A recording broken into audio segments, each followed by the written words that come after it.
Hello, আজকে আমরা যে বিষয়টা নিয়ে আলোচনা করব সেটা হচ্ছে তোমাদের পিএসসি জেই সিভিলের রেজাল্ট কবে পাবলিশ করা হবে এবং রেজাল্টের কাট অফ কত হতে পারে এবং মোটামুটি কোন মাস নাগাদ বা কবে নাগাদ তার রেজাল্ট তোমাদের কাছে তোমরা পাবে এবং তার ডিটেলস জয়েনিং কবে হবে, এই সমস্ত কিছু নিয়ে আমরা আলোচনা করব।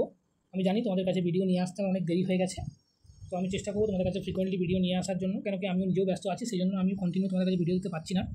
তো আমি চেষ্টা করবো যতটুকু আমার কাছে ইনফরমেশন থাকবে আমি সেটা তোমাদের কাছে শেয়ার করে দেওয়ার জন্য, এবং আপকামিং তোমাদের যে পরীক্ষাগুলো আসতে চলেছে সেই সম্পর্কেও কিন্তু কিছু ডিটেলস আমি তোমাদেরকে এই ভিডিওর মাধ্যমে জানাবো। তোমরা ভিডিওটা পুরো একদম শেষ পর্যন্ত দেখবে, আর যদি কোথাও কোনো জায়গায় কোনো কনফিউশন বা ডাউট থাকে তাহলে অবশ্যই তোমরা কমেন্ট সেকশনের মাধ্যমে সেটা জানিয়ে দেবে, তাহলে আমি তার উত্তর দেওয়ার চেষ্টা করব। তো তোমরা জানো যে তোমাদের পিএসসি জেই সিভিলের যে ইন্টারভিউ সেটা কিন্তু অনগোয়িং প্রসেসের মধ্যেই আছে এবং সেটা মে মাসের 15 তারিখ পর্যন্ত কিন্তু কন্টিনিউ চলবে। এরপরে তোমাদের টোটাল 1900 সামথিং তোমাদের ক্যান্ডিডেট ছিল, যার টেন্টেটিভ মোটামুটি ভ্যাকেন্সি ছিল প্রায় 900 কাছাকাছি, 880 882 এরকম টোটাল ভ্যাকেন্সি ছিল, যেখানে ক্যাটাগরি ওয়াইজ ডিভাইড করার পর জেনারেলের জন্য অ্যাপ্রক্সিমেট 400 ভ্যাকেন্সি ছিল এবং তোমরা জানোই যে জেনারেলে মোটামুটি 808 জন কোয়ালিফাই করেছিল এবং এসটি এসসি আদার ক্যাটাগরি মিলিয়ে টোটাল তোমাদের 1900 সামথিং ছেলে কিন্তু পরীক্ষা জন্য তোমরা ইন্টারভিউর জন্য কোয়ালিফাই করেছিলে এবং তোমাদের রেশিওটা ছিল এবারে 1:2 এর রেসপেক্টে।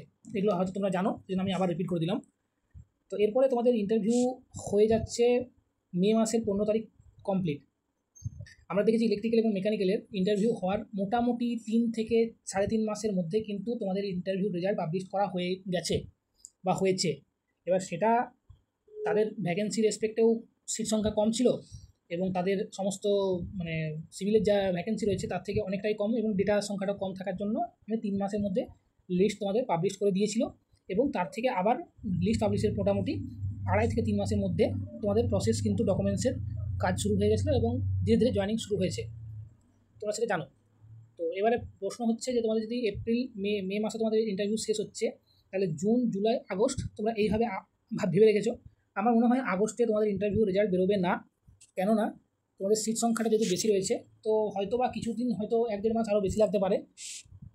আমার মনে হচ্ছে সেপ্টেম্বরের মাঝামাঝি বা অক্টোবরের প্রথমের দিকে কিন্তু তোমাদের রেজাল্ট আসতে পারে।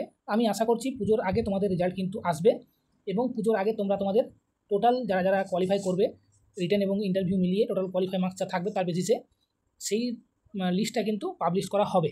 এবার তোমাদের কোথায় কোশ্চেন হতে পারে যে তাহলে যদি অক্টোবরের কাছাকাছি বা ওই টাইমের মধ্যে তোমাদের যদি লিস্ট দেয় তাহলে জয়েনিং হবে কবে? তো তোমরা ধরে রাখতে পারো সেপ্টেম্বর অক্টোবরে যদি তোমাদের লিস্ট বের হয়, নভেম্বর ডিসেম্বরের মধ্যে তোমাদের প্রসেস কিন্তু ডিভির শুরু হয়ে যাবে। আর পিডাব্লিউডি জয়েনিং কিন্তু একটু দেরি করে হয়। প্রথমে যতটুকু আমি জানি ইরিগেশনের জয়েনিংটা শুরু হয়, ইরিগেশন জয়েনিং হতে হতে তোমাদের কিন্তু আমার মনে হয় ইরিগেশনের জয়েনিংটা একটু তাড়াতাড়ি হবে। তো সেই জন্য আমরা 26-এর প্রথমের দিকে কিন্তু তোমাদের অনবোর্ড তোমরা হয়ে যাবে যে যার রেসপেক্টিভ ডিপার্টমেন্টের মধ্যে, সেটা আশা করা যায় যদি এর মাঝে কোনো রকম কোনো প্রবলেম না হয়। আর তোমাদের এবারে নেক্সট তোমাদের মাথায় আসতে পারে যে কাট অফ কত হতে পারে। তো তোমরা জানোই যে সমস্ত রেসপেক্টিভ ডিপার্টমেন্টের থেকে কিন্তু সিভিলের ভ্যাকেন্সিও অনেক বেশি ছিল, সিভিলের কাট অফও অপেক্ষাকৃত অনেক বেশি হয়েছে বাকি সমস্ত রেসপেক্টিভ ডিপার্টমেন্টের থেকে, যেটা 2017-তে অনেকটাই কম ছিল। তো যেহেতু কম্পিটিশন বেড়েছে সেই জন্য তোমাদের কিন্তু কাট অফটা অনেকটাই রিটেনের বেড়ে গেছে। আর ইন্টারভিউ এবং রিটেনের মার্কস মিলিয়ে কত এক্সপেক্টেড কাট অফ হবে এটা বলা কারোর পক্ষে সম্ভব নয়। এবার ইন্টারভিউতে কী রকমভাবে প্যাটার্নের নাম্বার দেওয়া হচ্ছে, কেন কি ইন্টারভিউ অনেকগুলো মাঝে ফেজ চেঞ্জ হয়েছে বলতে মাঝে কিছুদিন গ্যাপ হয়েছে, আবার কিছুদিন চালু হয়েছে, আবার গ্যাপ হয়েছে, আবার চালু হয়েছে। তো প্রত্যেকটা সিচুয়েশনকে বুঝে নিয়ে যদি আমরা আলোচনা করি তাহলে ওইভাবে আমরা প্রেডিক্ট করতে পারবো না ইন্টারভিউ নাম্বার।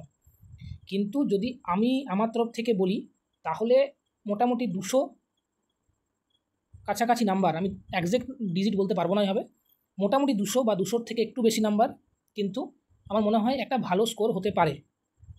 এখন আমি তোমাদেরকে বলে দেবো, পরবর্তীকালে হয়তো তোমাদের সাথে সেটা নাও মিলতে পারে, তখন তুমি বলবে, সেই জন্য আমি অ্যাকচুয়াল ডিজিট তো বলতে পারবো না।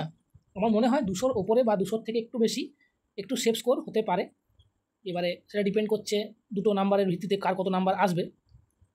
তো আশা রাখবো যে 200-র ওপরে নাম্বার কিন্তু তোমাদের জন্য সেফ স্কোর হতে পারে। আর পিডাব্লিউডি কাট অফটা একটু বেশি হয় তোমরা জানোই, তো সেই জন্য সেটা তোমাদের মতন করে তোমরা বুঝে নাও।